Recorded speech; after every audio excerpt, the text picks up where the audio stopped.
Welcome, McKinley Technology High School. It's great to have you all here today. Thank you so much, Sherry, for Ms. Richardson for organizing all this. And welcome McKinley Tech scholars. It's great to be here from Citizens Climate Lobby. And today, we are going to have a climate advocacy workshop so that you can make your voices heard in Congress and the media. Even if you're not old enough to vote, you can make your voice heard loud and clear in the media. They want to, and in Congress, they want to hear from you, and we're going to help coach you on how to do that. So we're going to start by introducing you to Citizens Climate Lobby. What is Citizens Climate Lobby? And we have several Citizens Climate Lobby volunteers here today. And we're going to talk about the urgency of climate change and how climate change impacts you at McKinley, you in Washington, D.C., and you in the world. And we're going to help you discover your own very, very own personal climate story so that you can share it with Congress and the media and anybody, actually. So let's see, we have more scholars joining us, which is fabulous. Just letting some more people in. Okay, so Citizens Climate Lobby. We are a global organization with 600 chapters around the world, and we have 1,000 members in Washington, D.C. And we are focused on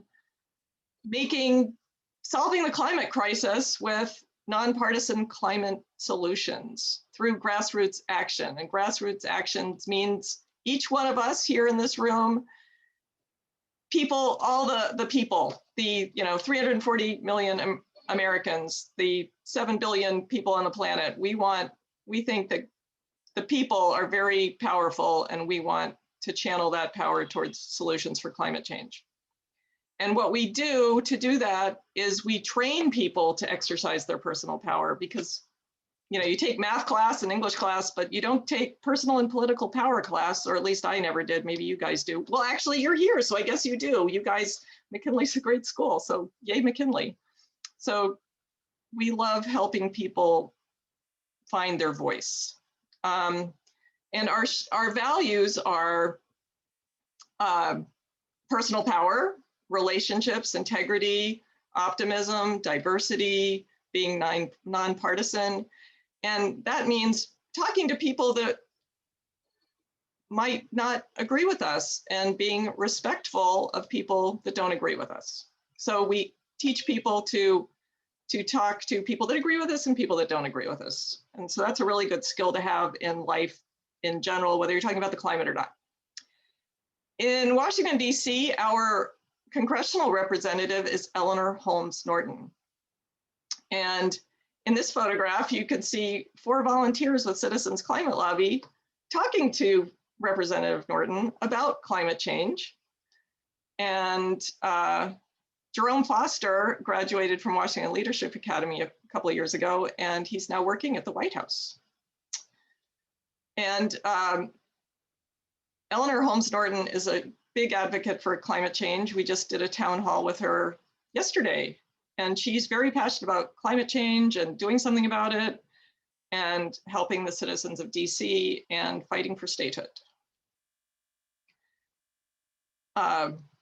CCL empowers youth action. Everybody's important, but you have more power as a young person than you realize.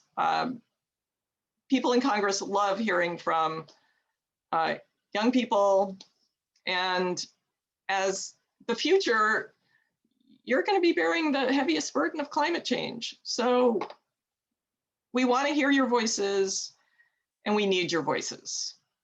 So some other young people that are raising their voices and have been raising their voices for many years are Greta Thunberg and Jerome Foster.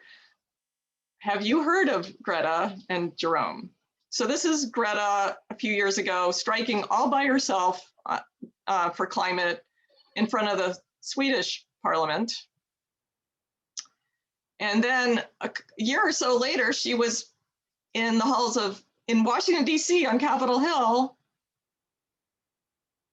talking to Congresspeople about climate change. And here is Jerome striking for climate when he was like you know, 16 or 17 or 18, and yeah, Greta was 16 or 17. And now Greta is known worldwide, and Jerome's pretty well known as well, and he works at the White House now, and he's just like a freshman or a sophomore in college. Let's see. So, and this is me. My name's Marie-Louise Murville, and this is me and Greta, and this is me and Jerome. So one of the great things about working with Citizens Climate Lobby is you get to meet all kinds of cool people and do all kinds of cool things. And I've been interested in climate and in the environment and saving the planet since I was like 8 years old, when I discovered how the climate was at risk from water pollution and deforestation. And so I've been volunteering to support climate activism and the environment for a long time. And after high school, I went to MIT and studied mechanical engineering. And I went to business school, and I'm an entrepreneur, and I teach at the AU Business School. And I've been volunteering with Citizens Climate Lobby for about 2 years now. So now I want like you to meet the other, a couple of other volunteers that we have with us today. We have Sarah, Joelle, and Max. So Sarah, tell us about you. Definitely. Well, hi everyone. It's nice to see you all. I'm Sarah Nelms. I have been a part of Citizens Climate Lobby as a volunteer for a little over a year. I joined in January of last year, and some of my background in working in the environment is in Florida. Before I came up to Washington, D.C., working in the Florida state parks and doing a service program through a federal program called AmeriCorps. And so I'm really excited about hearing about you guys' story, about how you how maybe your experiences out in the environment, and if you're inspired, if you have any inspiration, and hopefully we can continue to inspire action for the environment. Thanks, Sarah. Joelle. Hello, my name is Joelle Redney, and I don't have really a background in the environment, and it was really from teaching in the International Baccalaureate program as a French teacher. And my students really are the ones who started to educate me about the environment through the research projects that I assigned them, as the environment is a big part of the IB, a big focus. So very quickly I realized that it was not enough to study it, in research projects in books. And so I founded, I think, the first or one of the first environmental clubs in my high school in the county. And so we did a lot of things. We participated in cleanups. We planted trees around the school. We fundraised for rainforests in Central America and in Niger, and for wells in Niger.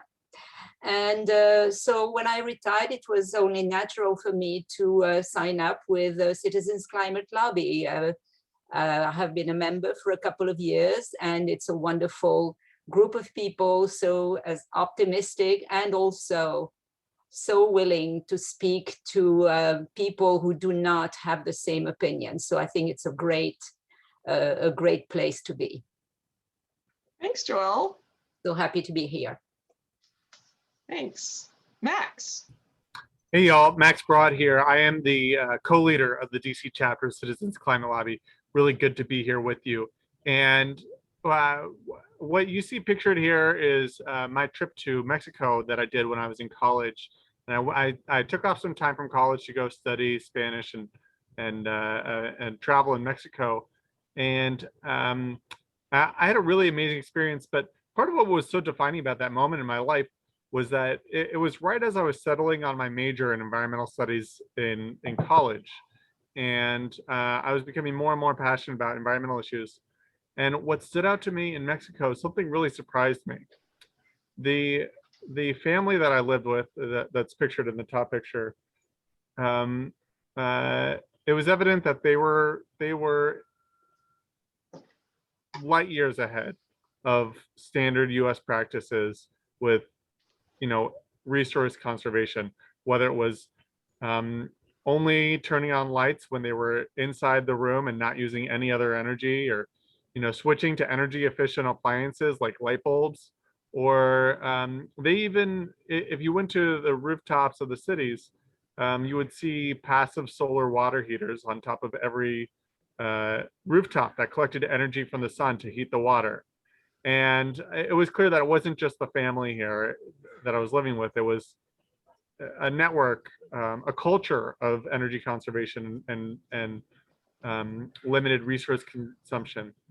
And I was so impressed by that, but also I was a little startled and dismayed, because I realized that regardless of what gains or progress was made in countries like Mexico, it made little difference if the country that I came from didn't clean up its act on climate change and all the pollution it was putting into the air.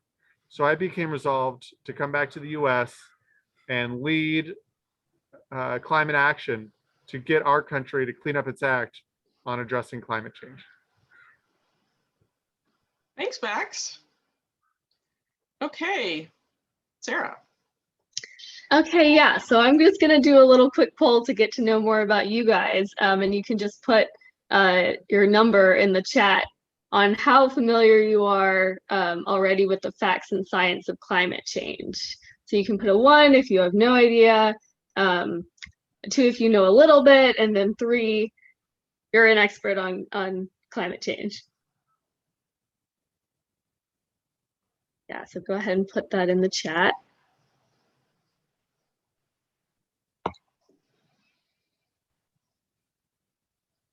And there, of course, is no right or wrong answer.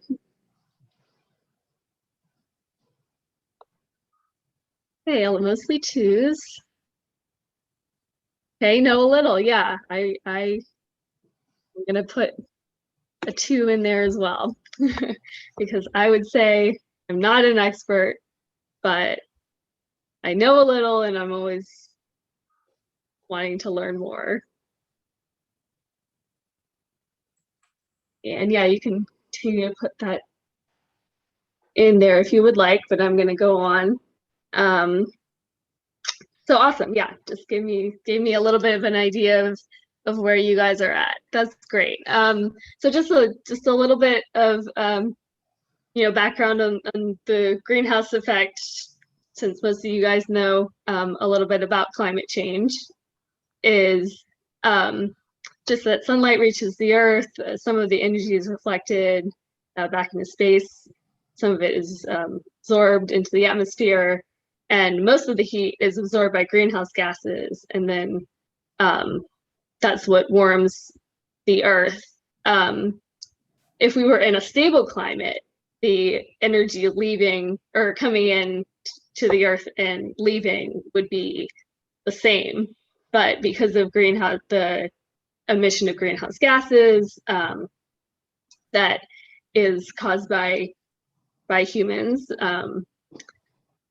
by carbon emissions, that because of all of those greenhouse gases, the amount of energy that's coming in and leaving is not the same. There is more energy coming in and not as much of it is being reflected back.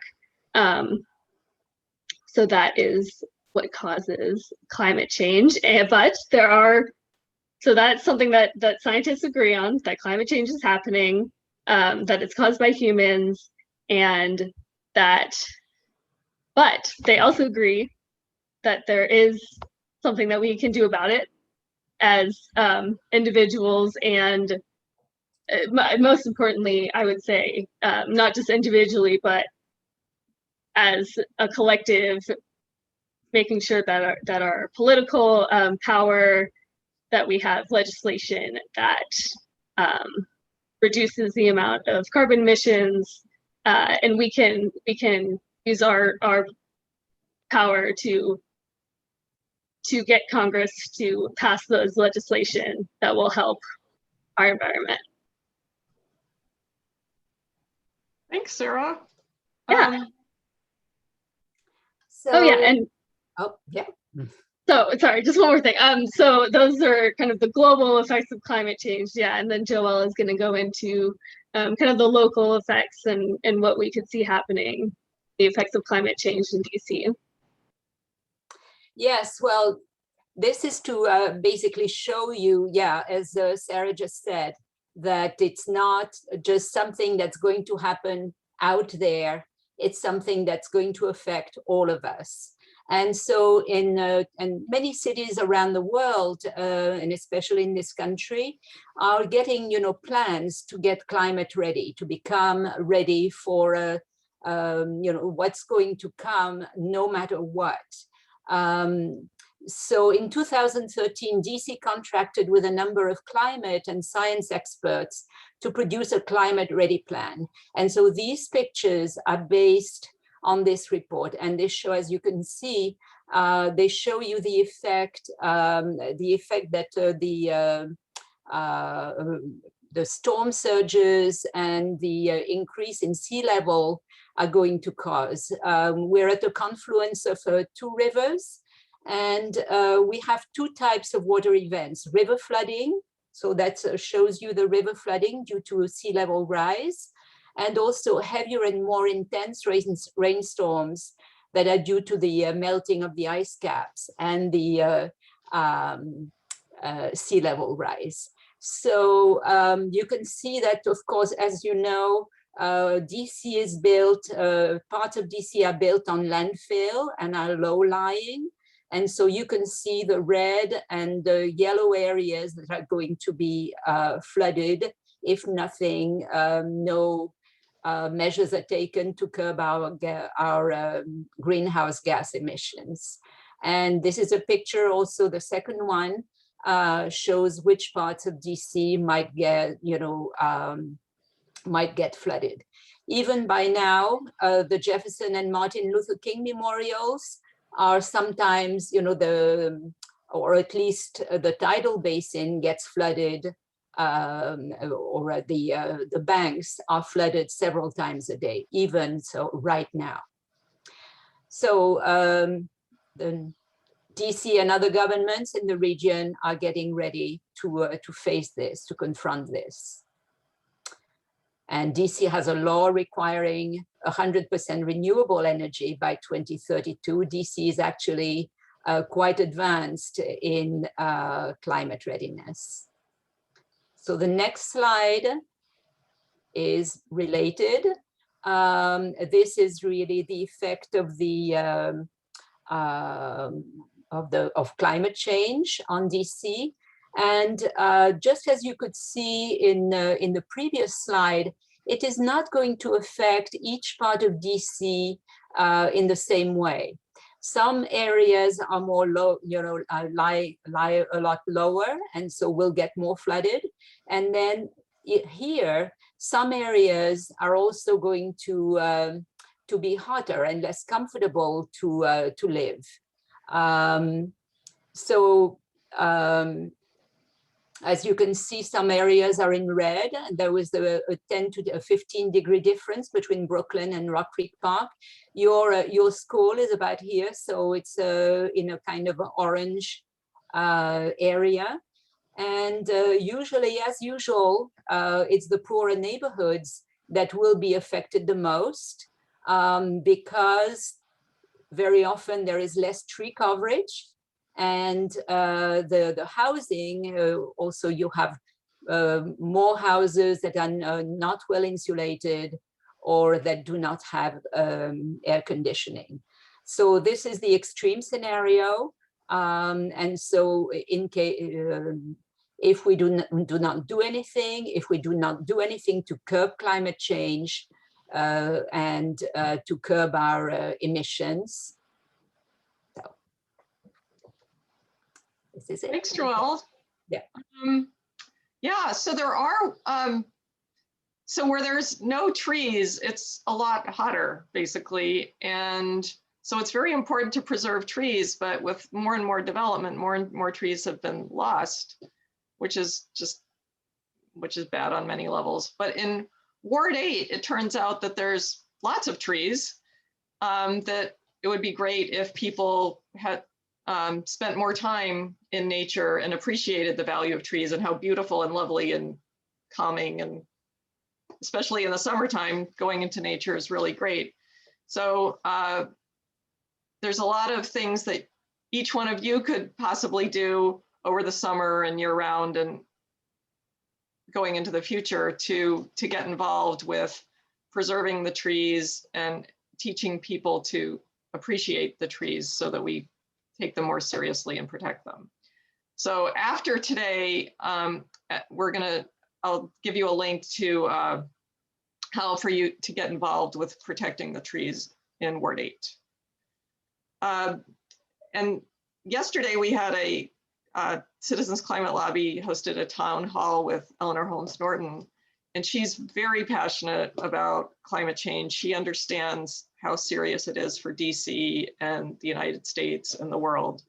And so she would love to hear from you she needs your support to amplify her voice and Washington DC's voice. And when I send you this presentation, you can listen to the recording on Facebook and see what you missed last night. So, so today you're going to be discovering your own climate stories, because you all live here and you all go outside. So hang on one second.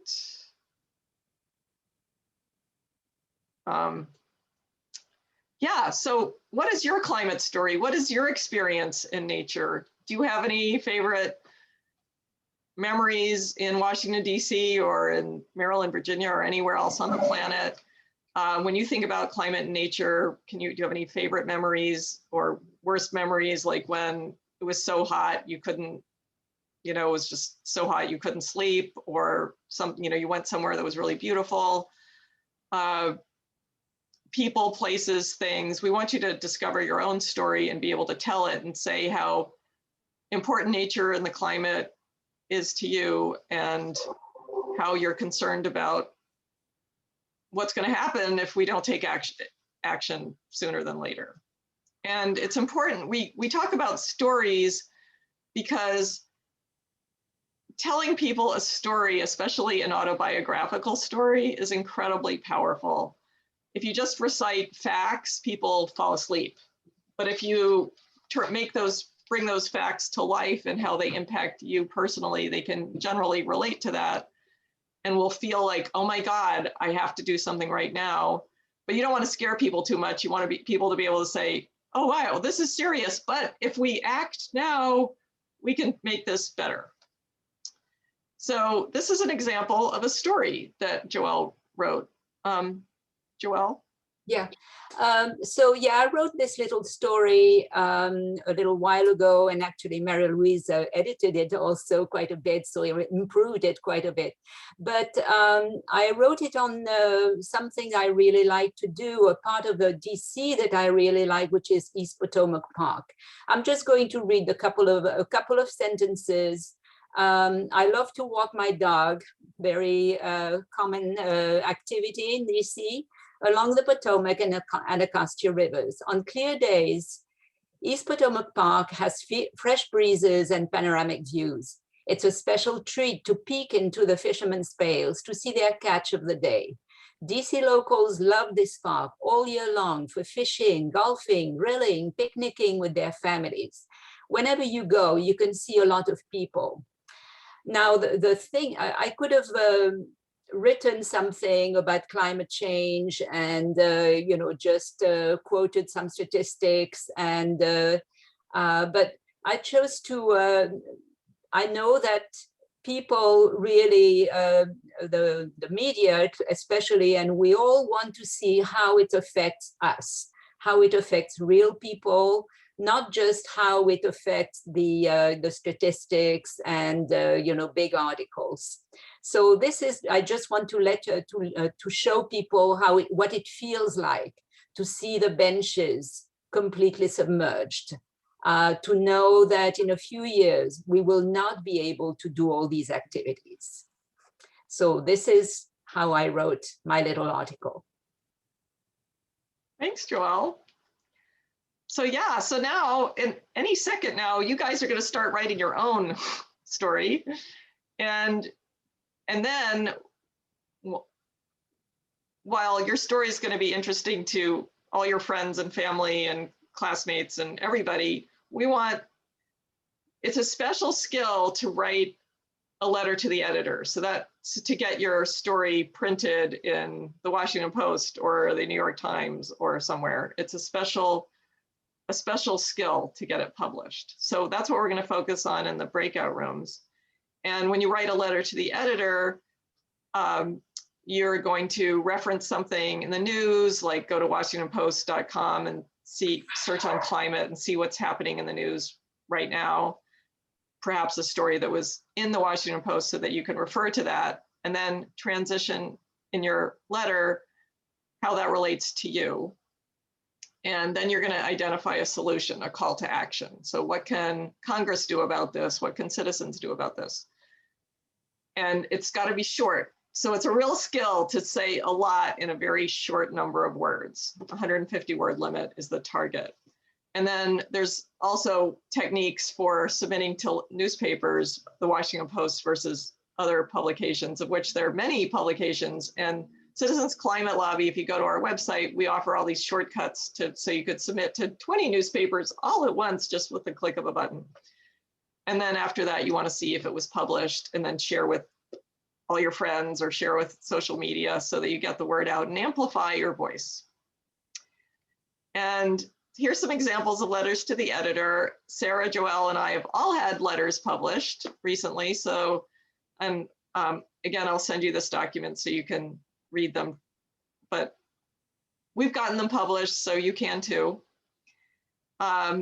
So now we want, you guys to share your stories. So we're going to go into breakout rooms, and this is what we're going to do in the breakouts. You're going to do some warm-up exercises to get your imagination going and thinking about your memories and people, places, and things that you remember.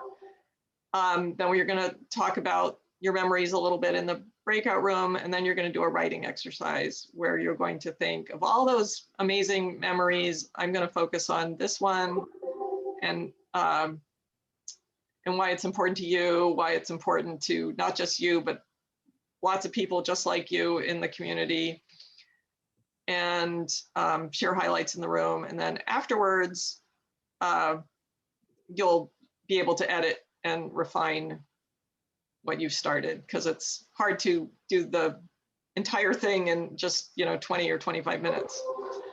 But that's what we're going to do next. So for 25 minutes, we're going to go into breakout rooms, then we're going to regroup. So I'm going to stop screen sharing. I'm going to pause. Welcome back, everybody. I'm so excited that everybody got to work on their climate stories, and I heard some really good ones. So, so we're just going to spend a couple of minutes, very briefly, some highlights from our breakout rooms. Max, what did you guys talk about? Yeah, thanks, Marie-Louise. So we had some really interesting ones. Hey, Archer, do you think you'd be willing to share your what you shared with us? I shared that I live close to the Anacostia River, so there's a threat that I could get flooded, possibly. Yeah, thanks so much. So, we talked about that as well as, feeling really feeling the heat as the summer is setting in. Thanks, Max. Joelle, how about you? Oh, you're on mute. Yes, both the students who were in our breakout room had interesting topics and that they were passionate about, that they were had experienced. So maybe would Amber or Polly like to share? I think Polly, you cared especially about plants, if I remember. Yes, I talked about growing up in neighborhoods with plants and without plants and how that affected me and my family. Mm-hmm. Yeah. Thank you. Yeah, we talked about the trees and how important canopy trees and what cooling effect trees can have on the neighborhood. So yeah, planting trees, caring for plants. Very awesome. Awesome.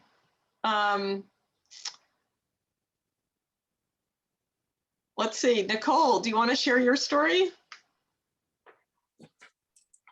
Yeah, I had a garden. It was a couple summers ago, and it got really hot, and it was like for like a week it was over 100 degrees, and everything died basically because it was really hot, and I tried to water it, but everything ended up dying, and because it was just everything died.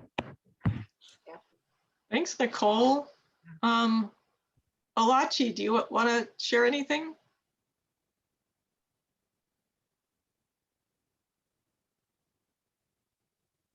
Okay, so so people were sharing stories about biking and hiking and camping. So yeah, so there are a lot of good stories that are coming to life out there, which is awesome. So what's next is we'd like you all to work on your stories now that you've gotten some ideas on how to write a story and how to write a letter to the editor. And to get it published, it's really good to refer to something that's been already published. So a newspaper article or some event that's just happened really recently. So research some facts and topics and then write your letter and then submit it for publication.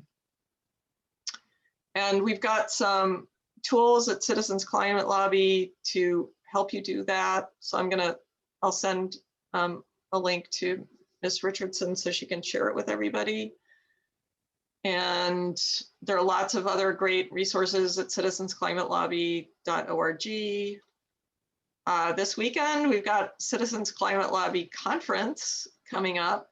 And there's a link it's free. And if you want to register, you can do that. That's tomorrow and Sunday. This is a way to get involved with saving the forests and making the forests more in our backyard in Ward 8, more accessible and be able to be enjoyed by more residents. There are all kinds of things happening all the time over there in Fort Stanton Park, the first Saturday of every month from 10:30 to 1 p.m. There's something going on, and then in Shepherd Parkway, there's second Saturday. So there's events happening all the time that you can get involved with outside. Anacostia Watershed, boat tours on Thursday and Friday in the summer. There are cleanups, plantings, all kinds of things. You can, we want you to stay engaged, stay involved, volunteer, write letters. And Max and Joelle and Sarah and I are available to talk to you if you want to run ideas by us. Join Citizens Climate Lobby. We'd love to have you join and get involved throughout the year. So thank you all so much for being here today. Thank you so much. It was a real pleasure to be with you all and to be able to talk about this, crucial topic. Thank you very much, Marie-Louise and Joelle and Max and Sarah. Thank you, scholars, for attending the event. I hope that you were able to walk away with higher knowledge of the impacts of climate change and are prepared to construct those letters to the editor. Thanks, Ms. Richardson. Thanks, scholars from McKinley Tech High School. Have a great summer. Track us down if you have any questions. Thank you. Awesome. Thanks, guys.